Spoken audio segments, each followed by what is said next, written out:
Welcome back. We are standing by for the Senate Homeland Security Committee hearing with Dr. Anthony Fauci. As you can see, he arrived on Capitol Hill moments ago. We will bring you there once the hearing begins, as it is happening in 6 minutes' time. Fauci's testimony coming just days after Chairman Rand Paul released more than 1,000 pages of Fauci's pandemic-era journal. He kept a diary. He detailed COVID's origins, the lockdowns, and his own newfound fame as a TV doctor, he said. Joining me now is Florida Congressman Byron Donalds. He sits on the House Oversight Committee as well as Financial Services. Congressman, it's great to see you this morning. Thanks so much for being here. It's good to be back with you, Maria. How you doing? And you've been outspoken about Fauci. What are you hoping to learn from today's hearing?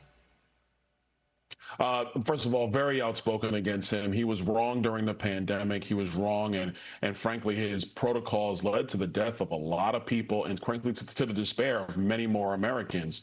So what I want to hear is the depth of his knowledge during that time. I'm not going to get into some of the classified material that I've read, but from some of the classified briefings that I've had on COVID origins, it was very clear that this was a lab leak, that this was research that was being done on these types of viruses, and it got out of control in that Wuhan lab. What did he know about a lot of the investments that were being made from the National Institute of Health during that time period that he was in charge, that was going to the virus studies that ended up creating this COVID virus, COVID-19?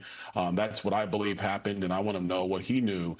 And quite frankly, also, was he more focused on his limelight, on his fame, or making sure that he was trying to address true medical protocols like we did here in Florida under the leadership of Ron DeSantis? Or does he just get swept up in all of the hysteria of trying to kowtow to the media so he can stay on TV and not really addressing the needs of the American people?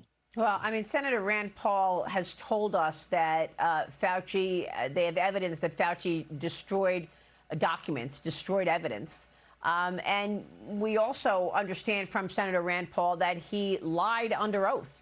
So I just wonder what that means, or if Joe Biden's pardon of Fauci is going to cover him, because Joe Biden pardoned Anthony Fauci literally an hour before President Trump took the oath of office on January 20th, as the president was starting his second term.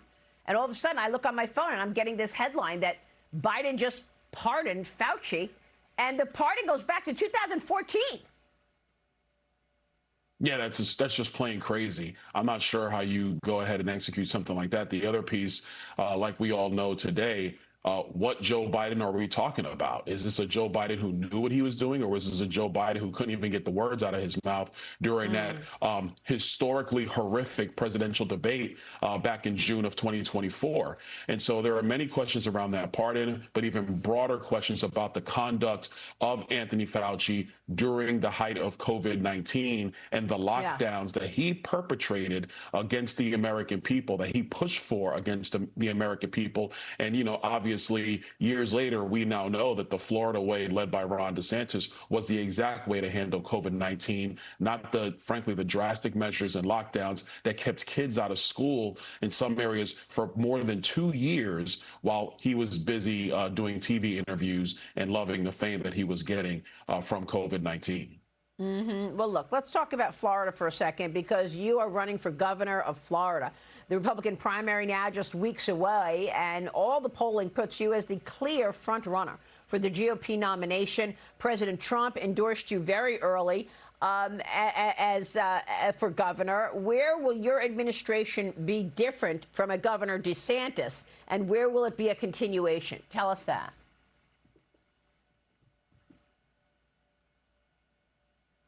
Congressman?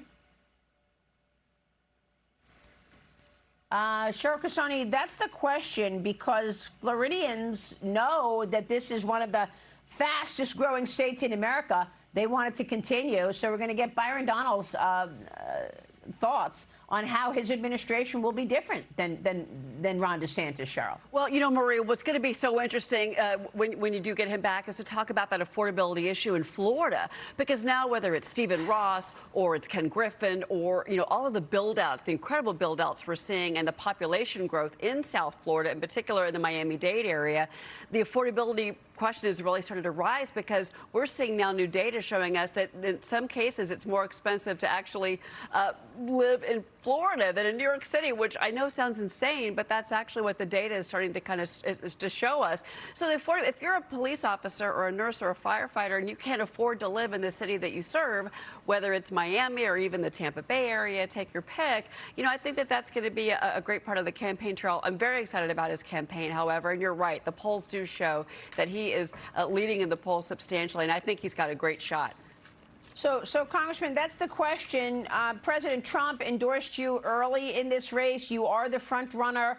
Tell us, if you win and you are the next governor of Florida, how your administration will be different than Governor DeSantis's, or will you continue the same policies? Maria, it's about building upon the success of Governor Ron DeSantis. Florida is #1 in America. We're not changing course from that. We want to continue to be #1 in America. It starts with law and order, making sure people are safe. When it comes to affordability, we want to reform the regulatory side of our insurance markets to push costs down, reform permitting in our state, find all the ways to make housing more affordable. Obviously, our property tax amendment is in front of voters this November. I support that amendment because we need to make sure that people can keep as much money in their pocket so they can continue to afford the Florida dream. But Maria, it's also about who's going to lead Florida into the future. It looks like my Democrat opponent, David Jolly, he supported the lockdowns of Anthony Fauci. And during the height of COVID-19, this guy fled Florida and went to Pennsylvania, as opposed to living in Florida, which we could all clearly see was open and was safe, which is what so many Americans came to choose. They chose the Florida way of life. David Jolly fled from Florida and then was criticizing Ron DeSantis for his handling of COVID-19 when he was in Pennsylvania. That kind of thinking, that kind of logic is not what Florida needs to lead our state into the future. We're going to build on the success of Ron DeSantis, because Florida is the best state in America, and we are not going to stop being the free state of Florida.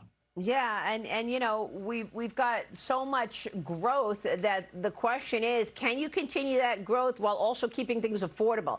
That's going to be one of the big issues, obviously, for the midterm elections, affordability. It's going to be a major issue. And so what we want to do is examine all of the ways that we actually build housing in our state, getting government costs out of the way. National Association of Home Builders came out with a report earlier this year. 30% of the cost of a new home, Maria, is government permitting and processing timelines.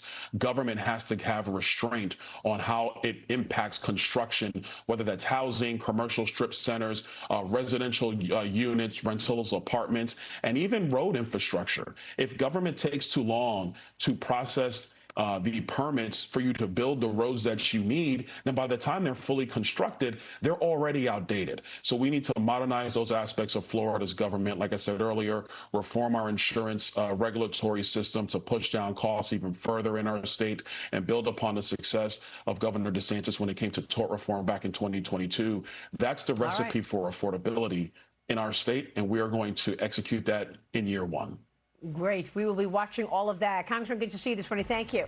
Byron Donalds this morning in Florida. We'll see you soon. Stay with us. We'll be right back with a focus on financials.